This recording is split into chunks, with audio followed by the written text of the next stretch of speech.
24-এর model with ঢাকার number সহ মাত্র কত ইউজ হয়েছে একটু দেখায়। কিলোমিটারটা মাত্র 4,300, 4,399 কিলোমিটার ইউজ করা হয়েছে।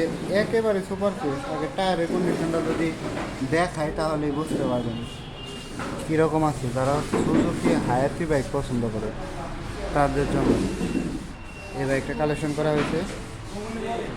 এটা কিন্তু মাইলেজ কিন্তু দুর্দান্ত, 65 থেকে 70 কিলোমিটার কিন্তু মাইলেজ পাবেন এই বাইকগুলোতে। তো এগুলো কিন্তু মাইলেজের রাজা। যারা যারা বেশি মাইলেজ চান, যারা এই ধরনের বাইক পছন্দ করেন তারা কিন্তু যোগাযোগ করতে পারেন। আর মাত্র একটা মাত্র কালেকশন আছে আপনাদের জন্য, শুধুমাত্র একটা মাত্র কালেকশন রাখা হয়েছে এই বাইকটা। তো স্টক সীমিত, যাদের লাগবে তারা দ্রুত যোগাযোগ করবেন, পরবর্তীতে কিন্তু পাবেন না। আপনারা দ্রুত যোগাযোগ করেন। এটার আস্কিং প্রাইস হচ্ছে 97,000 টাকা। তো যাদের লাগবে তারা দ্রুত যোগাযোগ করেন।